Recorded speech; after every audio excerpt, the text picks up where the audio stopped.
For the last 12 months, more investors have been saying, forget stocks, let's invest in metals like gold, silver, and copper. Last year in 2025, the stock market grew by around 16%, while copper prices grew by around 42%. Now, the reason why copper is interesting is because Wall Street calls copper Dr. Copper to diagnose the health of the United States economy. In the past, when copper prices went up, that meant the economy was growing. When copper prices went down, that meant the economy was shrinking. But now here we are in 2026 and Wall Street is saying that Dr. Copper might be wrong. That's why in this video, I want to break down what's going on, not just with copper prices, but what it means for what's coming in the economy and how this can create potential investment opportunities for you. And the reality is our investment opportunities in 2026 are changing faster than ever because we're seeing changes in our economy, we're seeing changes with AI, we're seeing changes with tariffs, and we're seeing changes with government policy, which is why on January 13th, 2026, I want to start the new year off right with an investor workshop. It's live, it's free, where I'm going to be going over how the economy is shifting and how these shifts are going to create new and unique investment opportunities for you. It is a completely free workshop. There's going to be so much value there. I'm doing it live twice on January 13th, once in the morning at 10:30 a.m. Eastern Time, then again in the evening at 8 p.m. Eastern Time. So if you'd like to join me, you do have to register. I have the link for you down in the description below. But one request, if you are interested in joining me, register soon because we have a limited number of people that can join me live. And in the past, when I've done these investor workshops, we've hit capacity or became very close to hitting capacity. So if we hit capacity, well, there's a chance you will not be able to enter the room. So if you're interested, all you have to do is register and have the link for you down in the description. Now, when it comes to copper, let me start by laying the foundation. Wall Street calls copper Dr. Copper because you use copper in pretty much everything. Use it to build iPhones, use it to build houses, use it for defense, use it for energy. It's used in pretty much every single part of our economy. So when the economy is growing, that means people are building more stuff. Houses, phones, electronics, which means people are buying more copper, which drives the prices of copper up. But when the economy is shrinking, that means companies are not producing as much stuff and the price of copper generally goes down. Now, this is where things get interesting because in 2025, we saw copper prices boom, especially towards the end of 2025. And normally, Wall Street would be saying that the economy is doing great because copper prices are growing so much faster than the stock market, but that's not what we're hearing today. Today, Wall Street is saying be careful because there might be something happening behind the scenes. And this is why we have to dive a little bit deeper to understand why copper prices have been growing so much. In the past, copper prices would be growing because the entire economy is growing and businesses across the economy need more copper. But that's not what we're seeing happen today. We're seeing copper prices grow because of three specific reasons. Reason number one is we are seeing certain niche industries use an abnormal amount of copper. AI, for example, uses about 10 times more copper than regular internet cloud usage. And to continue fueling this AI, we need more data centers which help power the AI, and these data centers will need millions of tons of coppers in the coming years just to keep up. In the past, when we saw copper demand rise, it was because the entire economy was growing. Today, it's this Mag 7. It's Alphabet, Amazon, Tesla, Microsoft, Meta, Nvidia, and Apple that are building more AI, building more data centers, building more of this new technology. We need a lot more copper, but the other economy isn't. Now, the S&P 500 is a group of the 500 largest companies in the stock market. But what we're seeing is a divergence between the Mag 7, which is these 7 largest companies, and then the other 493 companies. These 7 companies alone, which have been a big driver of copper buying, make up about a third of the S&P 500. And then these other 493 companies make up the other 2/3, the other 66, 67%. But that's not all. We're also seeing a difference in how these companies are growing. These 7 companies, the Mag 7, are expected to have grown by around 17% in 2025, while the other 493 companies are expected to have grown by only 9% in earnings in 2025. What this tells us is when we see growth in the stock market or when we see growth in specific metals like copper, it might not be because the entire economy is growing. It might just be because some companies are growing, which means our economy is becoming much more reliant on a select few handful of companies, which means if one of those companies start to do not good, it can have a domino effect on the rest of the economy. This brings me to number 2. Now, what's going on with China is a little bit unique because the Chinese economy is shrinking. Property values have been cut in half over the last few years. Manufacturing is contracting, but China has been buying more copper not less. The reason why is because despite the economy shrinking, the Chinese government is investing in energy in China. They're making a big bet that they're going to be the world's producer of EVs. They're going to be the world's producer of batteries, solar panels, and green energy technologies. And so they are stockpiling a whole bunch of copper in order to make it happen. Again, a little bit abnormal. They're not buying this copper because their economy is growing. They're buying it because the government is making a big bet that it's going to help them be the world's leader of alternative energies. And then we have reason number 3. Supply chain and tariffs. In 2025, President Trump put big tariffs on importing copper from other countries around the world like China. The reason why is because of national security concerns. We know that we need copper to produce everything. Phones, energy, defense. A lot of businesses need copper, houses. And if we're relying on China to get this copper, and China says no more copper for you, but now our economy goes into standstill. And this is where President Trump is saying, you know what, we're going to put tariffs on this copper. That way more businesses are incentivized to get this copper from the United States. That way we can rebuild our copper supply chain here in the United States. That way we can be independent from China. We have the copper deposits in the United States to do that. We just don't have the supply chain to do that yet because our demand for copper is about 2 times our supply of copper here in the United States. But this is where things got even more interesting because when companies found out that tariffs were going to be imposed on copper, what do you think they did? They bought a lot of copper before the tariffs hit. So companies in the United States started stockpiling as much copper as possible, which meant the demand for copper went through the roof. Not because they needed more copper, but because they didn't want to pay the tariffs on the copper. So companies are buying all this copper and now it's sitting in warehouses in the United States, waiting to be used. So the demand for copper went through the roof, which caused the price of copper to go up because companies didn't want to pay the tariffs, and now there's not that much copper out there. The supply of copper went down because all this copper was pulled out of the economy, and now the copper suppliers are saying, should we be producing more copper? And they're working to produce more copper, and the companies here are saying, we have all the copper that we need sitting in a warehouse just waiting to be used. And this is where there's a big question mark as to what's going to happen to the price of copper in 2026.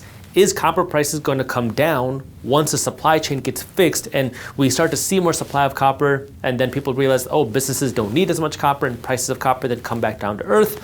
Or is demand going to continue rising for copper as AI keeps growing, as all this other stuff keeps happening with China?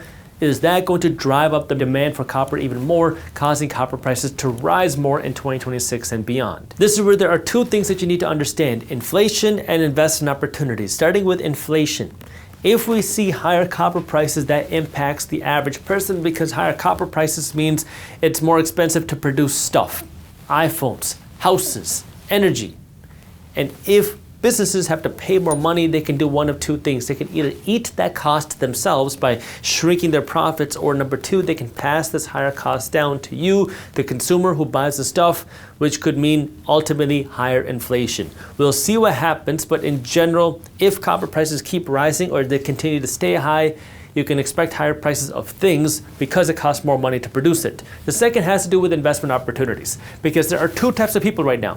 There's one type of people that are saying copper prices are going to crash once the supply chain gets fixed. The other people are saying copper prices are going to continue to boom because AI is going to need more copper. I don't want to tell you what to believe in. I want you to start thinking like an investor. If you think this creates an investment opportunity, I'm going to show you different ways that you can invest in this shift that's happening. Again, I can't recommend anything to you. I'm just a random guy on YouTube. I'm not a financial advisor. Investing has risks. You are never guaranteed to make money when you invest. In fact, you will lose money at some point. So make sure you always do your own due diligence and never blindly trust a random guy on YouTube. So here are a few examples of different ways that you can play this shift that's happening if this is something that you're interested in. If you believe that copper prices are going to continue to rise, there are ETFs that can give you exposure to that. For example, COPX and SCCO. COPX is an ETF that gives you exposure to the Global X Copper Miners ETF, and this gives you a diversified basket of miners that are working to produce copper. SCCO is another ETF. It's an alternative that's also giving you exposure to copper producers. If, on the other hand, that you think that copper prices are going to crash, well, when you see that crash happen, this could be an opportunity for you because the world will continue to need copper And so if we do see copper prices crash, it could be an opportunity for you to come in and buy this cheap. If you wanted to get exposure to the Chinese investment into green energy, there are ETFs that can give you exposure to that. For example, KGRN. Now I got to give you an extra disclaimer on this one because anytime you invest outside of the United States, it is more risky. And now when you're investing in something like China into a more risky place when the Chinese economy is down with something like energy, well, this is a big bet. It could work out and it could make you a lot of money, or it could not work out and you can lose a lot of money quickly. So just understand that risk. But KGRN is an ETF that's giving exposure to Chinese clean energy companies. The idea being if the Chinese government is investing heavily into clean energy, some of these companies could benefit. And then option number 3, if AI continues to be in big demand, well, not only are you going to need more data centers, but these data centers are going to need more energy. And we know that right now, under the Trump administration, there's a big push for nuclear energy to be one of the sources of energy for these data centers. Well, there are ETFs that can give you exposure to that. Again, is there risk? Absolutely. But I want you to start thinking like an investor. That way you can decide what is right for you and your investment portfolio. This is just general information. Number 1 is NUKZ. Number 2 is NLR. NUKZ is an ETF that is giving you exposure to the Nuclear Renaissance Index ETF that is giving you exposure to a handful of different nuclear companies. Then an alternative is NLR. This is an ETF created by Van Eck that is giving you exposure to nuclear and uranium producers. So these are uranium producers, nuclear utilities companies, which is giving exposure to that side of the energy industry. Again, if you aren't an investor and you want more in-depth information on where money is moving in 2026 and how to create investment opportunities, I invite you to join me on my live investor workshop on January 13th. I have that link for you down in the description. But what we know is happening right now is that copper prices boomed in 2025. The copper market grew much faster than the stock market, and generally when copper prices are booming, that would mean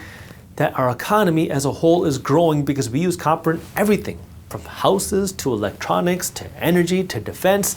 But this time we're seeing something a little bit different. Wall Street is saying, hey, this Dr. Copper isn't giving us a whole health diagnosis like it used to do. And there are 3 reasons for that. Number 1 has to do with niche demand. We talked about the Mag 7 versus the S&P 493. Where what we're seeing right now is that the top 7 companies in our economy are a huge driver, not just for the stock market and the copper market, but our whole economy in general. And so these companies that are producing big into AI, they're seeing a lot of money go there, and they're also big buyers of copper to continue fueling the AI because AI and these data centers need a lot of copper. So we're not seeing the general buying of copper like we would in a normal healthy economy. We're seeing it more niche in specific industries. Then we have China. China's economy is slowing. Their manufacturing is slowing. Their housing market is slowing, but they've been buying up a whole bunch of copper because they want to make a big investment in being the green energy leader of the world. So the Chinese government has been buying up copper despite their economic slowdown. And then it has to do with supply chain and tariffs. The Trump administration put on huge tariffs on copper. And when companies heard about these tariffs coming on copper, what did they do? They started buying up a lot of copper. And this surge in demand of copper then helped push the prices of copper even higher. But it wasn't actually demand that the companies needed that copper today. It was buying the copper to avoid higher prices of copper in the future. So companies started buying more copper and is sitting in warehouses, which created a supply shortage of copper, which also drove up the prices of copper because now other companies now needed copper, but were having a tough time accessing it, which is one of the reasons why copper prices boomed in 2025. Now the question is what's going to happen in 2026? Some people believe the copper prices are going to crash. Some people believe the copper prices are going to boom. And regardless of what you believe, you need to understand how these shifts can create investment opportunities. That way you can decide what's right for you. For the people that believe the copper prices are going to go up, well, you can invest in certain ETFs that are going to give you exposure to that like we talked about. If you believe the copper prices are going to crash, well then you might want to pay attention to these ETFs for when that crash happens because copper is not going to go away and you might be able to come in and buy them at a discounted price if and when that crash happens. Then when it comes to China, there are ways for you to give exposure to the Chinese green environment movement. And finally, here in the United States, with AI continuing to grow, with data centers continuing to grow, there's a push for using nuclear energy to power these data centers by the Trump administration. And if that continues to grow, well, that's going to benefit the nuclear industry, and there are ETFs that can give you exposure to that nuclear industry. Thank you for watching. If you enjoyed this video, the best thank you is a referral. So if you could, please share this video with a friend. family member, colleague, or fellow investor. That way we can continue to spread this type of financial education. Thank you. On December 1st, 2025, the Federal Reserve Bank flipped their economic policy by ending QT. What that means in plain English is the Fed went from trying to remove extra money from our economy to now printing more money. How do I know? Because on December 2nd, one day after the Fed ended QT, the Fed printed 13.5